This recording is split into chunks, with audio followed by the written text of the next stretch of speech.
All right, we are back. We talked a lot about the importance of numbers, and before we really get into the nitty-gritty, I want to reiterate how important these are. And this is not for the fans, this is for the people who make the decisions for executives.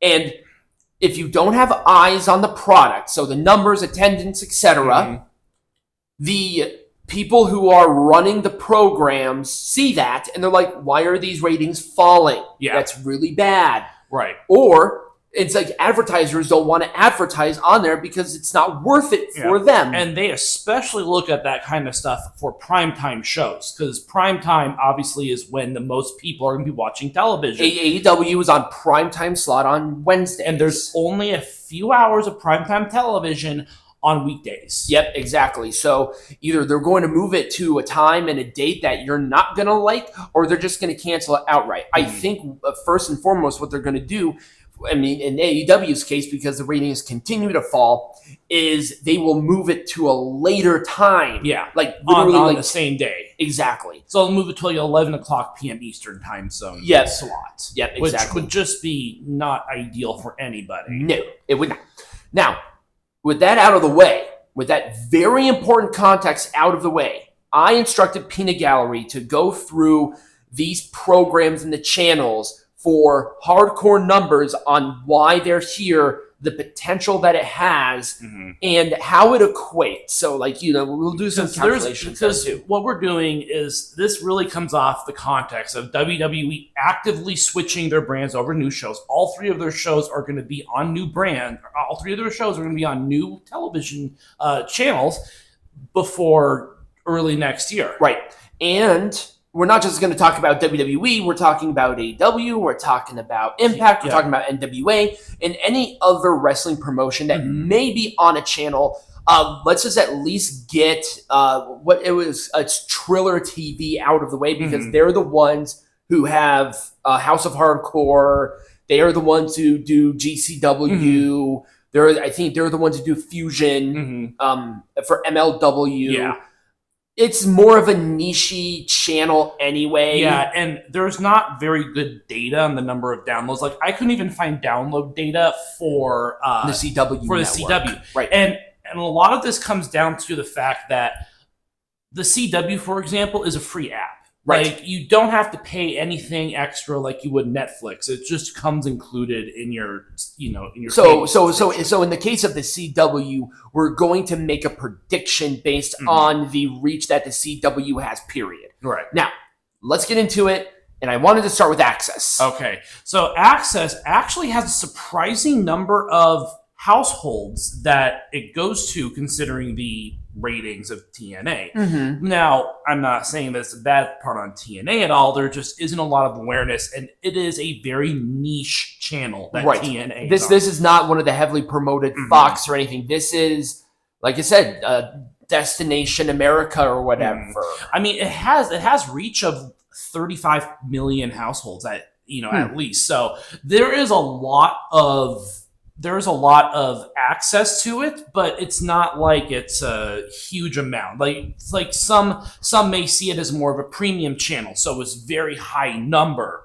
Or it's I kind of wish we got that data, but we thought about this topic pretty much today. Yeah. So I think if we had a little more time, we could have gotten what channel it's on, the shows that are around it, because. Remember, in the context of wrestling, you have to think about the shows that are also around it and the reputation of the channel. Access TV is not Fox or USA Network or and it's very heavily Canadian focused as well, because it is owned by a Canadian company, which is Anthem, which is the same company that owns TNA, which is why they're on here. Now, Access doesn't just do Impact Wrestling; they also do New Japan Pro Wrestling on their network as well. And that is just because Access is a fighting-focused channel. Right. And when we are talking about the numbers, pretty much we're only looking at America. Because anywhere like Canada and stuff is going to be different. So in TNA's case, they average around, 150,000 viewers? Between 115 and 135,000 viewers is what I have seen. That's only for America, though. So right. Access TV, even though that might be more Canadian-based, and we don't have the numbers for Canada. Access TV has 32 million households, and this one is in the United States. Right. And these are all paid, so obviously it's not on free television. Right, exactly. So that's probably why that there isn't as much of an awareness. It's like, well, 35 million households that have the potential to watch TNA, but there's only 125. It might be a lower channel. It might be like channel 900 or whatever. Yeah, that's what I'm thinking is that it's probably somewhere very high up. Yep. If anybody has that information, please comment it. Yeah, I'm fairly curious. And it depends on the provider as well. Right. Some will have it somewhere else and things like that, but it's not like somewhere between 100. Now, CW, on the other hand, CW is kind of a weird one because CW is on cable. Yeah, no, it's over the antenna. Oh, it's over antenna. So it's available. It reaches every household in the United States. Any household that has a television can get the CW. Even if you don't have a cable subscription. And that's like what, 150, 200 million homes or something like that? Yeah, something like that, which is 100% of the United States. Now, they do this through affiliates, so it's kind of like your NBCs of the world, where they run their network through different markets, use different channels and stuff, different stations, different call signs, all that kind of stuff. And with NXT going to the CW, that's definitely going to be a much larger reach. And when I can speak for Peanut Gallery and myself. When we were younger, we had a smaller television and we would watch SmackDown through the CW, and then I think it was on Sci-Fi. Yeah. Isn't Sci-Fi also through Sci-fi? antenna? No, Sci-Fi is not. But what was the other channel? Because I remember we watched it there. Was it TBN? No, it was something. It was we watched it on the CW. Though, yeah, because it was on the CW years and years and years ago, and we would watch it on that gigantic. It was like a really thick TV, but it was a flat screen. Yeah, we watched that in the basement. But I mean, that's just the reach of the CW, and that had no other box. Right. They had maybe 5 channels that worked on a constant basis. With the affiliates, though, I'm not sure how timing is going to be for the CW, and because that might be different for NXT. Well, I think they do different times depending on the news stations. I just don't know how the contract is laid out for them. Yep. But with that being said, obviously, if you have the CW, you can also have access to the CW app, which is free because they're being paid mainly on affiliates. I do not know off the top of my head. There is no data, obviously, on the number of people who use the CW app because, of course, you don't have to have a paid subscription to access the app like Netflix, which we will discuss later on. Yes. So there isn't a lot of good data on it. And I don't even know if we can find numbers on the numbers that people have watched NWA on the CW. Not on the CW app. They averaged around 30 to 40,000 viewers on YouTube, but that's YouTube. Right. You can see the number count there.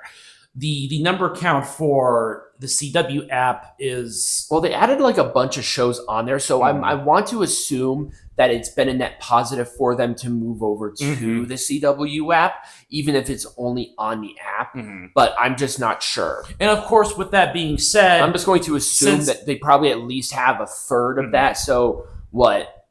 30, 40 million downloads. I don't know. Who that knows? That might be an enormous over exaggeration. Yeah.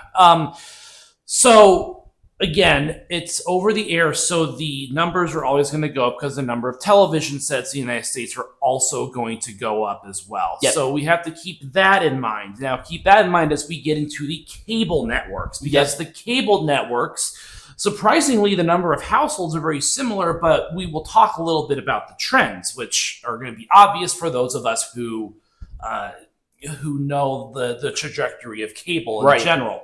So the USA Network has about 70 million households reach in the United States. And also USA is on, now it comes to channel hierarchy. So 1 through 50 are going to have the best exposure. And USA Network, at least in my experience, is 24. So it's on a lower TV, and they do have harder hitting shows on USA Network too. And the thing too that we have to get is that who owns the USA Network, which is NBC Universal, which is one of the big channels that own a lot of different things. So they probably have a lot of preferential treatment when it comes to something like, I don't really know all when it comes to channel hierarchy, right? The ins and outs of that.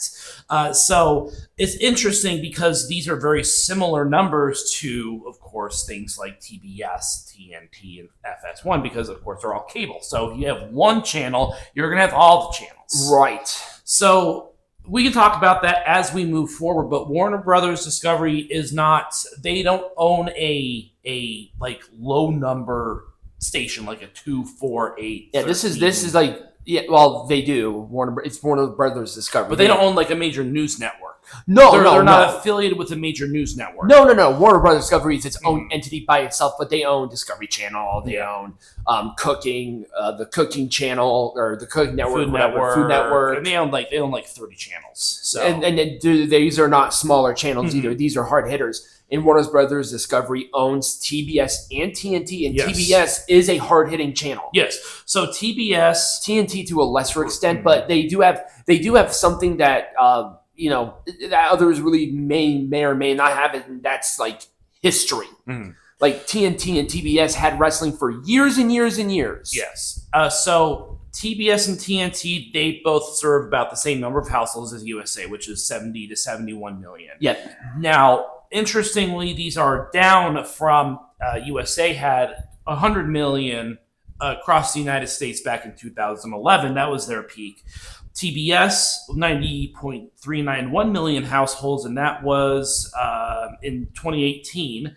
And TNT, which was 89 million households in 2018. So the numbers of these cable channels are dropping. Interestingly, well, it's not interesting, but people are so caught up on the ratings with the cable networks, but it is very important to them because they know their numbers are falling. And like with the CW app, we cannot get a gauge on how many people are watching off of television because those numbers are either kept a secret or they're not well documented. Or you can do what I do. So when I do my general reviews, I go through a third-party website because I 2x speed the show. You really don't miss anything. But that number has to come into account as well, the people who watch it online. But we just don't know that, so we can't assume. So let's talk about, so they have officially started Warner Brothers Discovery along with Fox and the Walt Disney Company. We will get to that. Oh, okay. I have that logo, so don't worry. You have that. Okay, yep, perfect. So let's move on then to Netflix. Okay, so Netflix. This is the big one because this is the first time, if I'm not mistaken, that WWE is going to be on something like this because Raw is going to be exclusive to Netflix. Yes. So Netflix has, let's see, my numbers here. It's crazy. It's like 400 million people. Or yes. like it's where is it? Where did it go? I think Gallery needs to organize his notes better. Either he does not have notes at all, or his notes are just a jumble. Here it is. So 277.7 million paid memberships. Now, this is worldwide. This is not just the United States. Okay. So of that, they have data on how many people go to Netflix.com. So at least we know the amount of people like per country. So the US has 39% share in the number of visits to Netflix.com. So if you want to equate that, the United States probably has about 40% of the memberships because people who go on Netflix.com often either do it because they have an account they want to log in and access their shows or go and make account updates. Right. So we can gather that the numbers are going to be pretty similar to the numbers on the television channels as well. And so also somewhere in the $75 to $80 million range. Now, I'm not sure how many people are going to be. Now, this is the numbers as of this second. Yeah. When Raw moves over, there might be people who are inclined to buy. Not a whole lot. Right, but there's going to be a small uptick in the number of people who will move over to Netflix to watch Raw. But for all intents and purposes, most of the people who are watching cable may have a Netflix account. Netflix is a pretty big platform. Like when I say like a small number, I'm thinking maybe like 100,000 people. Yeah, like there's going to be a small bump, I think, which will be very good for Netflix, and it'll be a lot easier to keep track of it. Mm-hmm. But when it comes to Nielsen ratings, that will not exist anymore. Yeah, you're not going to get Nielsen ratings. And I'm not sure they're going to keep a tight lip on.